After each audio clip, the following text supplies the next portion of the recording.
bonsoir. Nous nous retrouvons dans cette salle à Fontenay-sous-Bois et nous avons l'opportunité d'échanger avec Maître Kilolo, l'avocat principal de Jean-Pierre Bemba. Maître Kilolo va échanger avec nous sur sa présence au cours de cette cérémonie de lancement du film sur Charles Blé Goudé et il nous dira un peu ce qu'il a vécu à la CPI et il va donner aussi sa position sur la CPI. Maître Kilolo, bonsoir. Bonsoir. Alors, vous êtes avec nous ici, vous avez participé au lancement du film documentaire sur Charles Blé Goudé. Comment est-ce que vous avez vécu cette ferveur qu'il y a eu autour de tout cet événement? Eh bien, c'est à double titre que j'ai vécu cela. D'abord en ma qualité d'avocat au barreau, mais qui a vécu aussi l'expérience derrière les barreaux. Et à ce titre, c'est vrai qu'il m'appartenait, je suis le seul conseil à la Cour pénale internationale aujourd'hui, à avoir cette double expérience, donc ce double regard de l'avocat, mais aussi de l'accusé privé de sa liberté au sein du quartier pénitentiaire. Mon regard sur la justice pénale internationale ne sera plus jamais la même. Il va aussi de soi que mon sentiment finalement, après être sorti du quartier pénitentiaire, est de dire que tout compte fait, j'y suis allé en mission, peut-être pour explorer les zones de non-droit de la justice pénale internationale. Mais c'est aussi à titre purement privé, à titre personnel. Charles Blé Goudé, avec qui j'ai vécu pendant 1 an, est devenu un ami. Tout a commencé lorsque j'apprends qu'il est né le 1er janvier 72, exactement comme moi. Nous avons beaucoup discuté, on se rapprochait, et lorsque l'on a initié ce projet de conférence, j'étais encore avec lui au sein du quartier pénitentiaire. Il m'a dit, écoute, puisque de toutes les façons, le dossier se présente tel que tu vas probablement sortir très bientôt, est-ce que tu ne penses pas que tu pourrais donner tes avis juridiques, partager ton expérience sur la Cour pénale internationale dans le cadre d'un documentaire qui sera présenté à mon sujet? Bien sûr, je lui ai en toute amitié dit que je relèverai cet agréable devoir et ce défi. Maître, vous avez fait presque 11 mois à la CPI, derrière le barreau, comme vous l'avez souligné tout à l'heure. Cette expérience que vous avez vécue en tant qu'avocat, vous qui aviez l'habitude de défendre vos clients, qui vous retrouvez avec vos clients, qui avez côtoyé Laurent Gbagbo, votre propre client, Jean-Pierre Bemba et Charles Blé Goudé, comme vous l'avez dit, comment est-ce que vous avez vécu ces 11 mois derrière le barreau? C'était très difficile. C'était très difficile, moralement, psychologiquement, de se voir privé de liberté aux côtés des clients qui comptent sur vous. Cela a entraîné une panique générale dans les milieux de toutes les personnes détenues qui se trouvaient au sein du quartier pénitentiaire. Si on est arrivé à arrêter cet avocat, qu'en est-il de nous que l'on accuse des plus grands crimes de l'humanité?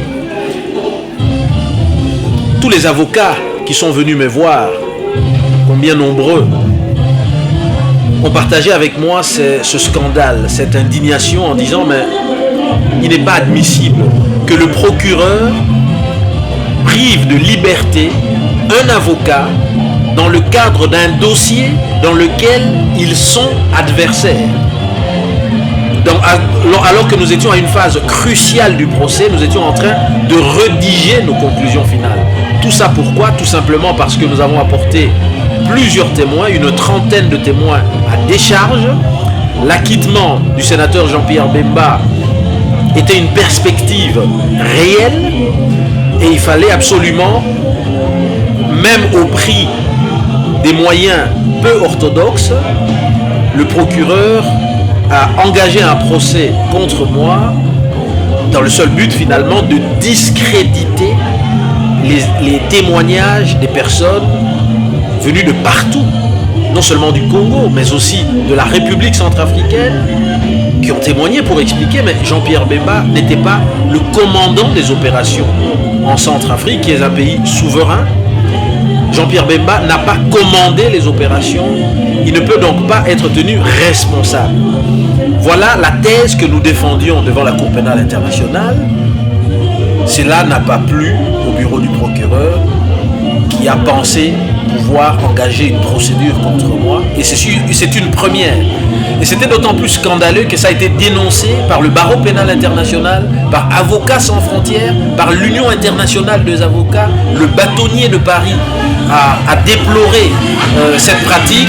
Le bâtonnier du barreau de Bruxelles a aussi bien entendu décrié cette longueur anormale de ma détention. Alors justement, maître, vous étiez, comme vous l'avez signifié, à la CPI, et désormais vous avez un nouveau regard sur cette institution judiciaire. Ce n'est plus le même regard que vous avez. Alors qu'est-ce que vous pensez en fin de compte de ce qui se trame, de ce qui se joue à la CPI? Eh bien, il faut reconnaître ceci. Lorsque une personne est privée de sa liberté, la première question, la première mission qu'il confie à son avocat, avant même de traiter du fond de l'affaire, c'est d'obtenir sa mise en liberté provisoire. Le droit à la liberté est un droit fondamental qui est consacré par la Déclaration universelle des droits de l'homme et par le pacte international relatif aux droits civils et politiques, mais aussi par la Convention européenne des droits de l'homme. Il s'agit d'un droit sacré. Alors, à ce titre, toute personne accusée bénéficie de la présomption d'innocence. On ne peut pas priver une personne de sa liberté avant d'avoir été jugé. Parce qu'à ce moment-là, c'est serré tout simplement lui infliger une peine illégale alors qu'il continue à bénéficier de sa présomption d'innocence. Ce n'est que dans des circonstances exceptionnelles que l'on peut priver une personne de sa liberté. Mais lorsque l'on regarde ce qui se passe au niveau de la CPI, eh bien, on prive à de liberté systématiquement toutes les personnes qui sont accusées de crimes, alors que on a vu par exemple le cas d'une personne, M. Ngunjolu, qui a aussi été accusé de crimes de guerre, qui est resté en prison pendant plus de 6 ans, finalement a été acquitté. Je pense qu'il est temps que l'on mette fin à ces pratiques. Les personnes qui arrivent à obtenir une mise en liberté aujourd'hui, ce sont des personnes qui sont parvenues à manœuvrer politiquement pour obtenir cette mise en liberté. C'est le cas du président. Quand vous dites manœuvrer, eh bien, ne nous cachons pas les choses. Aujourd'hui, la Cour pénale internationale fonctionne suivant un modèle qui connaît au sein du bureau du procureur plusieurs interférences politiques. Lorsque l'on veut libérer une personne qui demande sa mise en liberté, eh bien, l'on pose systématiquement la question au gouvernement des États. Est-ce que vous êtes d'accord d'accueillir cette personne sur votre territoire? Pour des raisons politiques, le gouvernement peut dire non. Des raisons politiques qui n'ont rien à voir avec le dossier pénal. C'est inacceptable. La séparation du pouvoir judiciaire et du pouvoir politique aujourd'hui n'est pas une réalité au sein de la Cour pénale internationale. Dernière préoccupation, maître, vous avez rencontré le président Laurent Gbagbo, et ça c'est pour les Ivoiriens qui nous regardent. Comment est-ce que vous avez trouvé l'homme? Eh bien, l'homme m'a impressionné. Il m'a impressionné d'abord par son courage, par sa force de résistance face à l'oppression qu'il subit. Il faut savoir que le président Gbagbo est une personne âgée.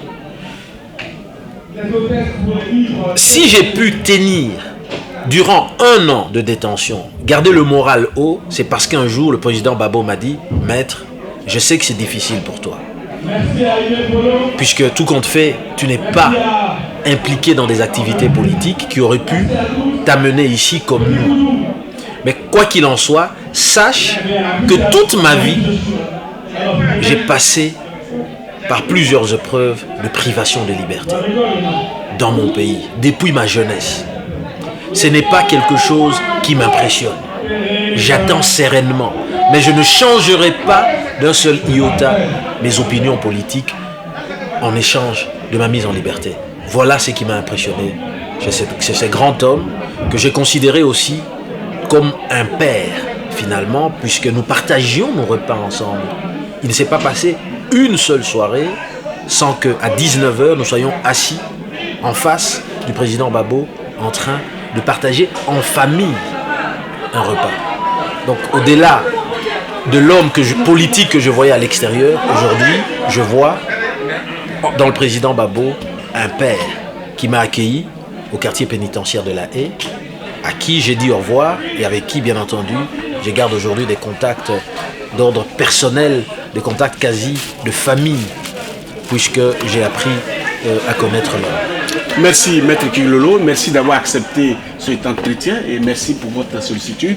Téléspectateurs de 22 TV, nous étions avec Maître Kilolo Aimé, avocat principal de Jean-Pierre Bemba qui a séjourné 11 mois, je dis bien 11 mois à la CPI et il était dans le cadre de la présentation du film documentaire de Charles Blé Goudé dans cette salle à Fontenay-sous-Bois. Merci et je vous fais un gros coucou. On se retrouve pour une prochaine émission. Au revoir.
Maman, non,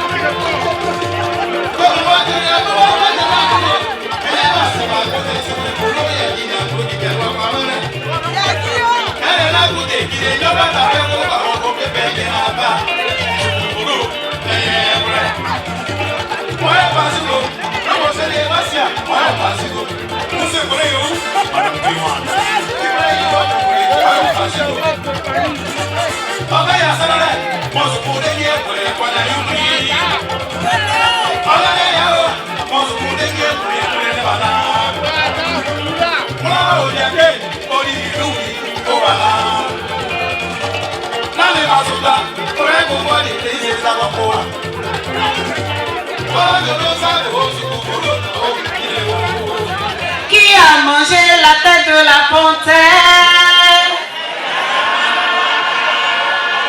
Qui a partagé les dents de la panthère?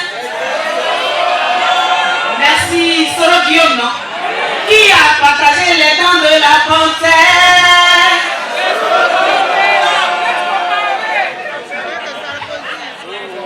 Qui s'est assis sur la peau de la panthère? Soignons la fièvre. Évitons de casser. Évitons de casser. Draman, draman. Zion Pamanyome, oh, Zion Temanyome, Patralani, oh, Zion. Zion Pamanyome, oh, Zion Temanyome, Patralani, oh, Zion. Zion, Zion, oh, Patralani, oh. Et n'a demandé quoi hier, demandé soin. Ma ouais, Katine Azizian.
C'est